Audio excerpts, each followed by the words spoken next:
Hey there, Vince here once again, and welcome to Circuit Rewind.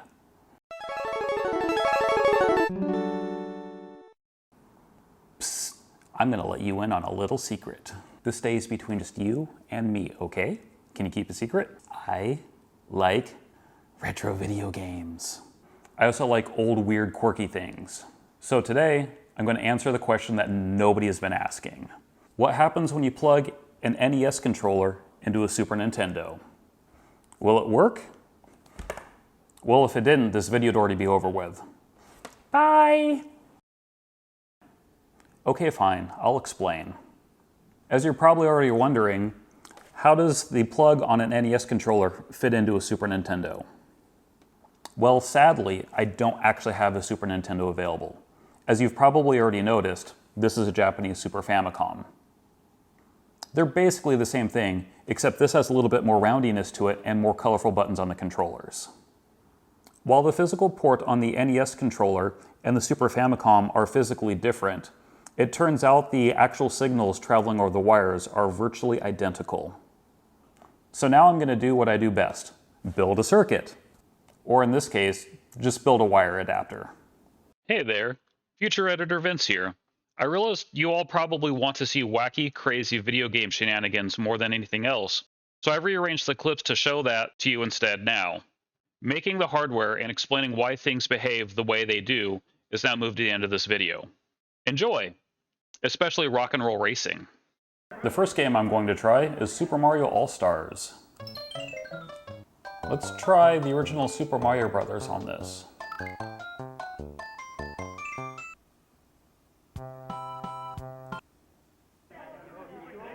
As you can see, it doesn't work.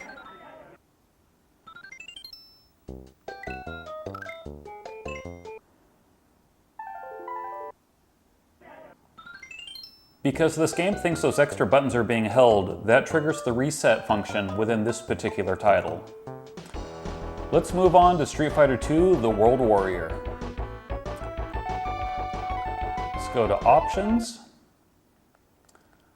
And because we only have two buttons, let's set one button to Fierce Punch and set another button to Fierce Kick.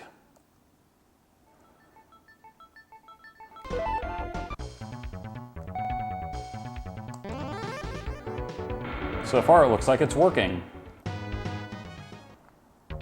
Round one, fight!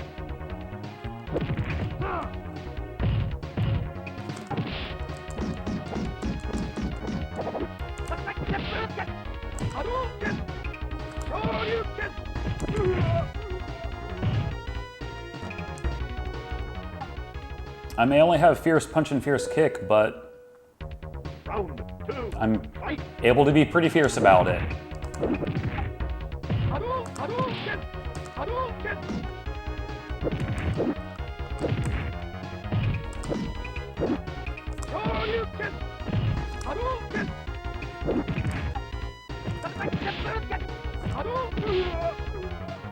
And just like that, Street Fighter II: The World Warrior works just fine.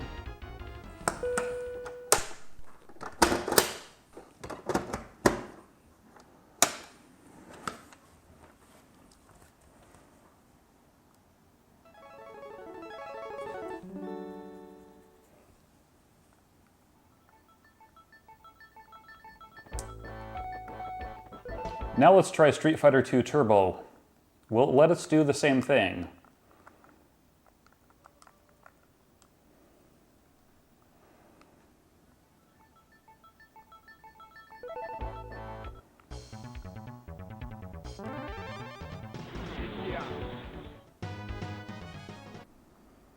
Round one, fight!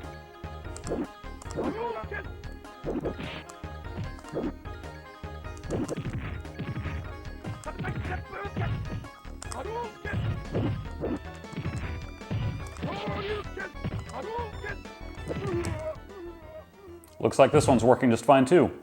You win!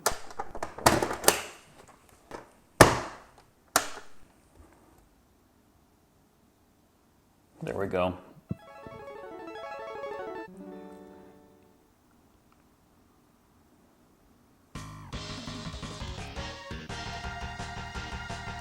Okay, let's move on to Super Street Fighter 2. And as you can see,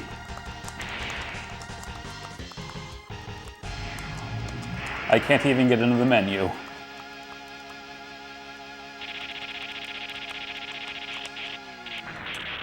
That's why I wanted to show the other two games first, to show you that over time code changes and sometimes things break.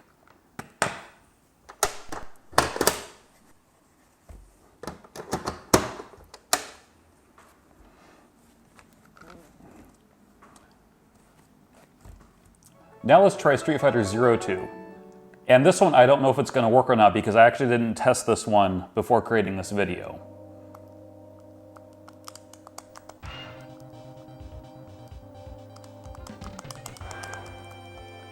It looks like we're in the same boat we were in with Super Street Fighter 2.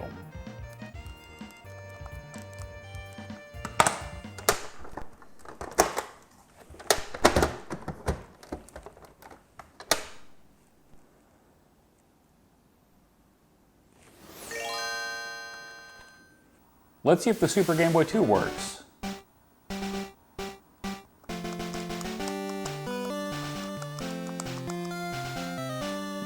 Nope.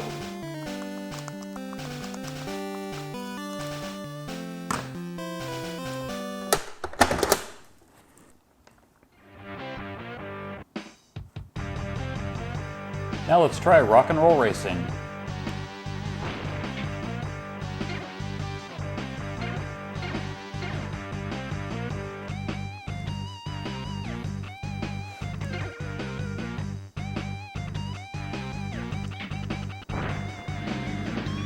Well, it let me pick a car so far. What happens when I actually get into a race? The stage is set. The green flag drop. Oh god, oh god. I forgot this game uses the L and R buttons for turning. Yeah, I don't think this game is gonna work. This is the kind of shenanigans I was looking for though. Like, what game is gonna act really, really wonky? Red jams into first. Okay, enough of that. Let's see what Final Fantasy IV does.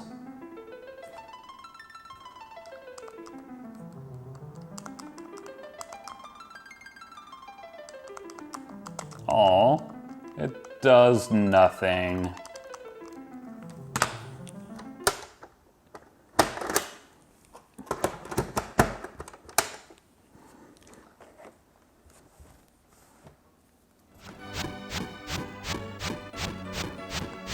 Well, I loaded up Final Fantasy Mystic Quest. I didn't even get a single menu, and it took me straight into the game, and he's just kind of swinging his axe. And I have no other control otherwise. Impressive. I just somehow got into a menu.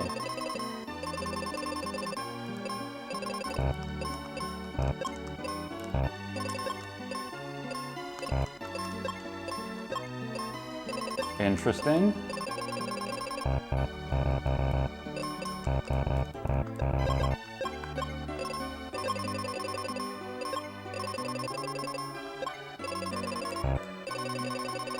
This is really weird.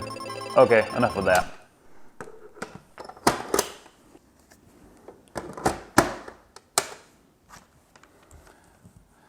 The final game I'm going to test with the Super Famicom is Tetris.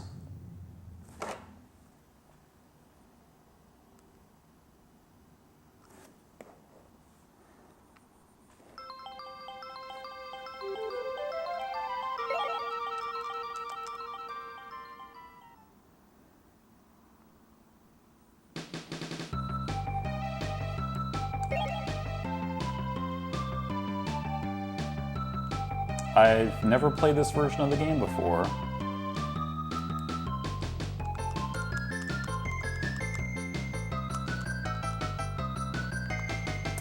Sadly, a lot of games I know are going to want the Super Nintendo's A button. However, the A button here is mapped to B, and then B is mapped to Y. So I don't think I can progress forward without the extra buttons on the controller. Not everybody can be Street Fighter. Wait, something happened. Is it letting me into the game?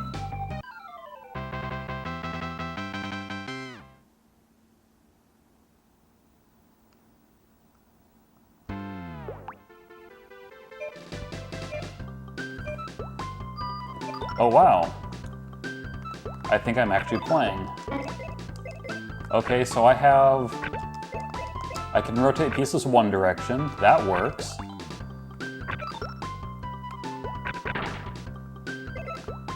Okay, so I think this is actually playable.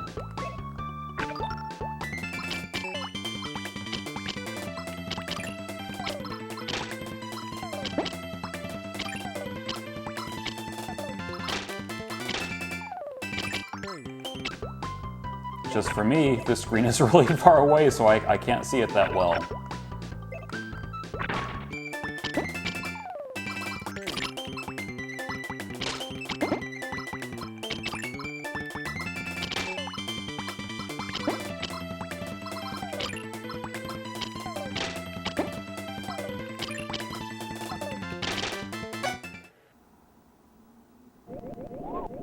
This game apparently has special moves. I have no idea about any of this.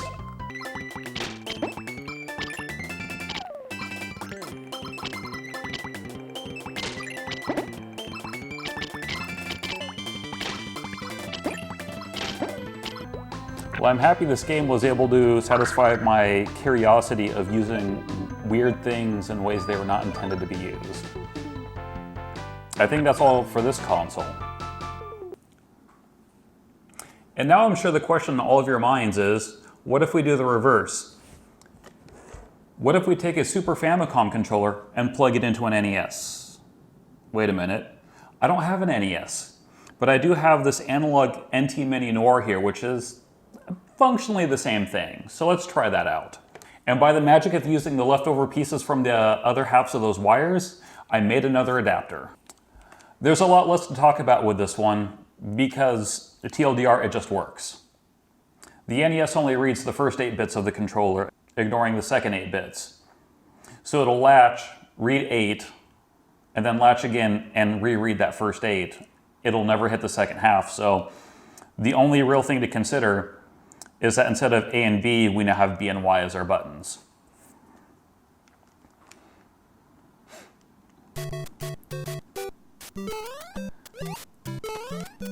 And as you can see, it works just fine.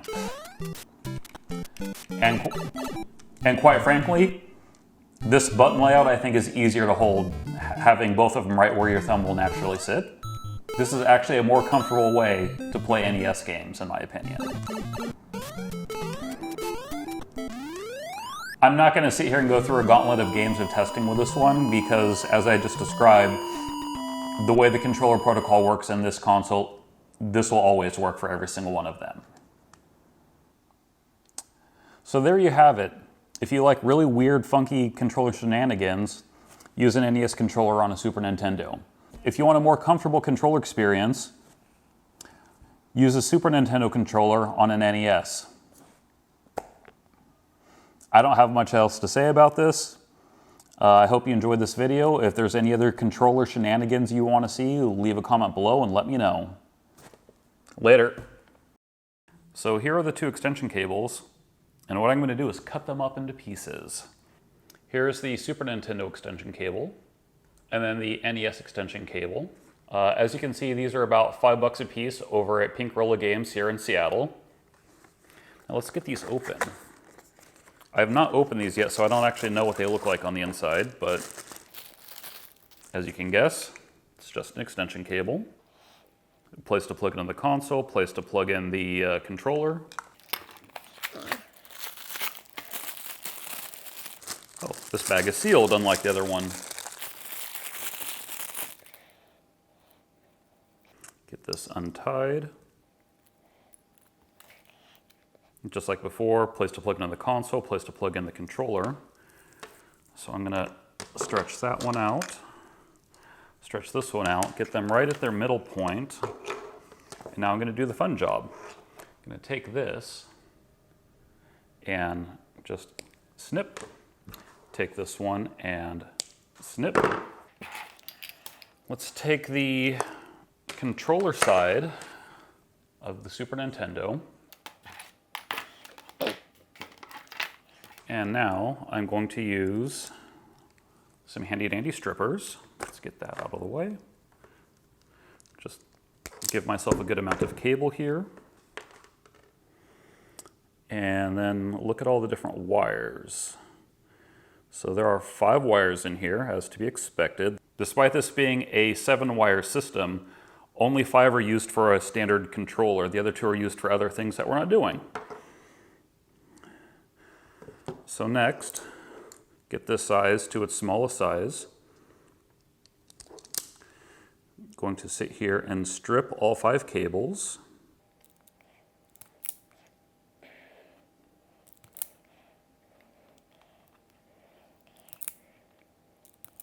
That one's a little stubborn, probably from all the debris from the other cables being in there.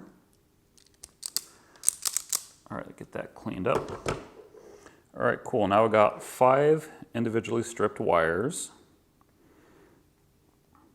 And I have no idea which wire is which.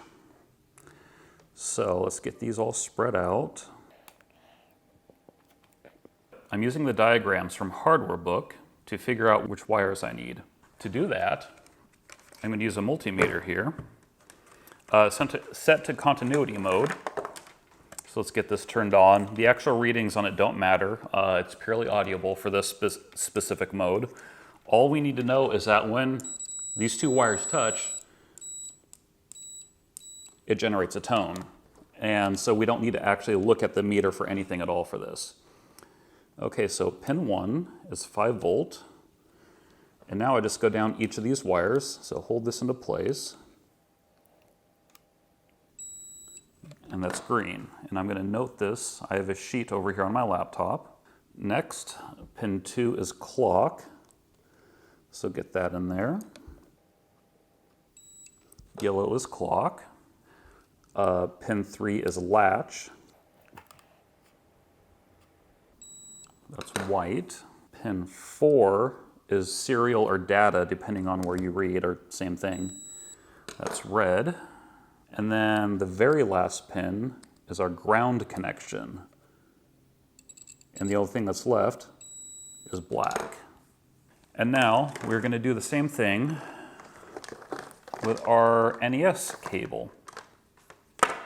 So just like before, I'm going to open this up so it doesn't have any restrictions. Take off a huge swath of cable. Pull this open. And immediately, A, we can see there are more wires in here, and B, there are more colors. So they may or may not line up perfectly. But again, we only need 5 of the 7 cables in here. The other 2 pins are not used for this controller interface. So let's bring this back down and start stripping these down and identifying the wires. Since this is made by the same company, there's actually a very good chance the colors are exactly the same. Let's hope that they are smart and they made it really easy on us. It's being stubborn again. There we go. That one. Let's see what's left. We have a brown wire, a purple. It's brown. And then a green wire. And then whatever 2 wires we're not using, I'm just gonna cut. So that way they're completely out of the way. All right, that looks like all of them. So once again, gonna pull out the multimeter. Whoops, my bad. Without realizing it, the camera battery died in the middle of recording. So let's start this part over again. Okay, I have the NES connector.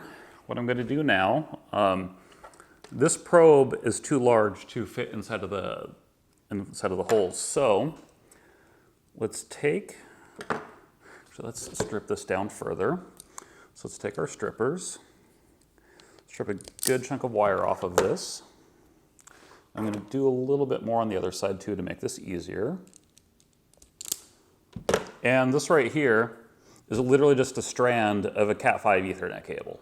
Like, you just take off the outer sheath, unravel the different cables, and then you have 8 solid stranded copper cables you can play with, assuming you're using solid Ethernet cable. So what I'm going to do now is just wrap this around the indent on our probe here. I will insert this into pin 1, separate out each of our wires, and start probing. So pin 1 is ground, and previously ground was black. It is not. Okay, pin 1, our ground is now green. So they do not line up. That is sad. Pin 2 is clock. So let's put this into the pin 2 location. That is the orange. Pin 3 is our latch.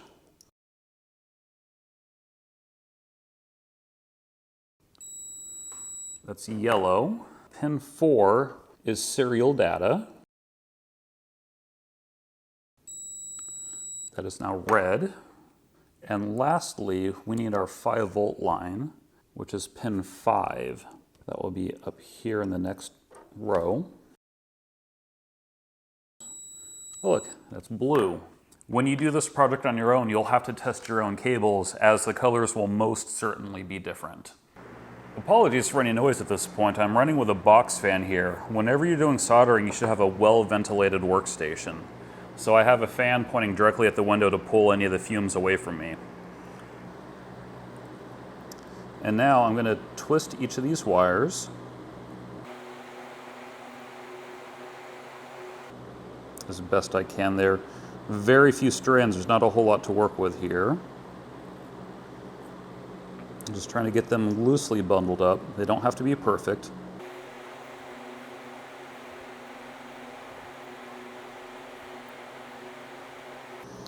And then what I'm going to do now is just loosely tap each one into just a little bit of flux.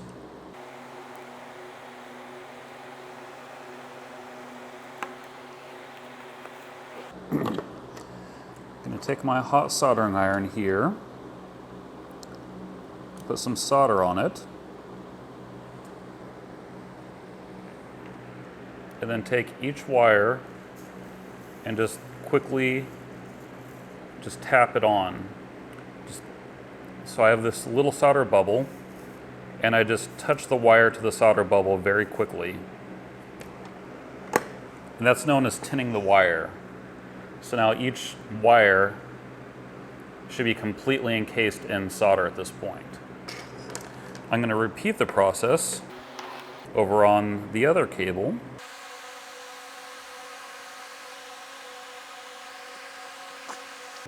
Or tap a little bit of flux into each of the wires. Let's get a little bit more solder on our iron.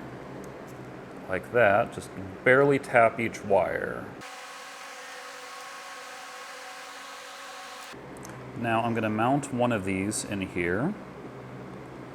Before I do any more soldering, I'm going to take each of the 5 wires on one of the sides and these little heat shrink tubes. So what these tubes are, they're insulation, and when you apply heat to them, they'll basically vacuum form, similar to vacuum form, down to whatever shape is underneath them.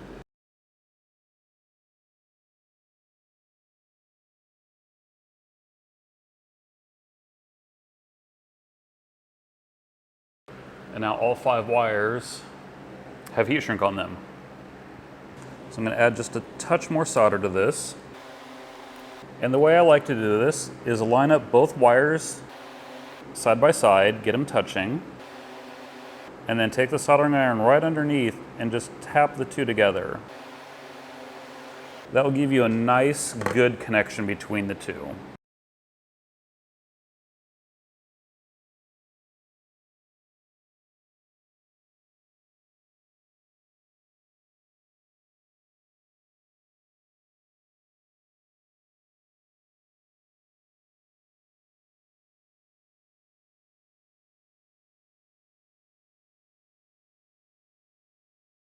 So this is why we initially put the heat shrink on there. Now all it takes is sliding the heat shrink over, covering each of the solder joints. That does two things. It protects shorts from happening because we have open raw connections there. It grabs down on the existing shielding of the wiring and provides structural integrity. So that way, when the wires are pulled, it's pulling on the heat shrink first before it pulls on that solder joint in the middle. Apologies once again for the noise. Going to use just a normal heat gun and just to heat these up here.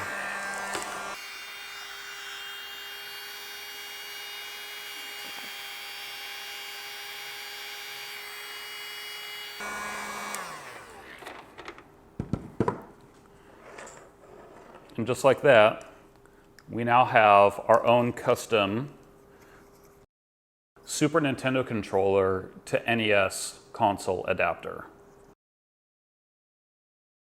Apologies for this last section.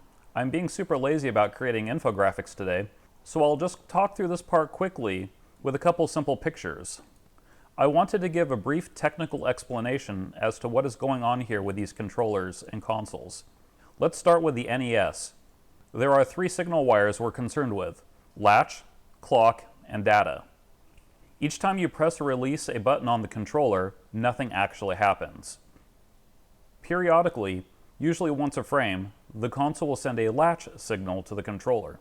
When the signal is received, each bit corresponding to each button's current state is copied into the shift register. The shift register, you can see, is labeled by data bus above. Buttons can be pressed and released as many times as you want, but their state is only ever recorded into the shift register when a latch signal is sent to the controller, and thus will be the only state actually recorded. Next, the console will start sending pulses on the clock line to the controller. For each cycle up and down, the shift register will send 1 bit over the data line back to the console. And of course, each bit is the recorded state of an individual button from the previous latch operation. The NES will read 8 bits of data total. This is quite funny, considering that this is an 8-bit console. However, it could read more if it wanted to, as it does with other accessories, but for now we're only concerned with controllers, and that's just 8 bits. The 8 bits will be read from low to high, in order A, B, select, start, up, down, left, then right. That's right, your D-pad is simply just 4 buttons, with a mechanical stopper from preventing left and right, or up and down, at the same time. Funny note, I have a cheap third-party controller that doesn't properly have one of these stops in place to prevent this from happening. If we plug a Super NES controller into the NES, their protocol is virtually the same. However, the NES only knows to read the first 8 bits from the controller, and then sends another latch to start the process all over again. The Super NES, on the other hand, is a 16-bit controller interface. Fancy that, once again, the Super NES is a 16-bit console.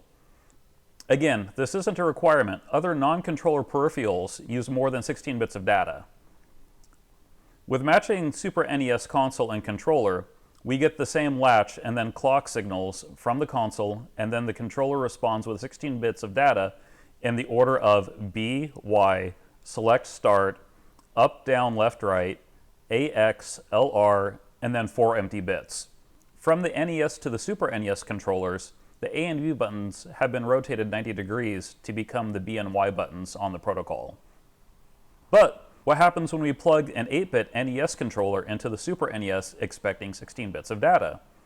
As it turns out, the protocol defaults to high instead of low. This means when a button is not pressed, the value is high or a 1, and when you press a button, it grounds the signal to be low or 0. Because of this, the latter 8 bits of the data register as being continually pressed, including the 4 bits not assigned to any controller buttons at all. Some games look for changes in button state as to when they should process an action, as can be seen from the earlier example of Street Fighter II: The World Warrior.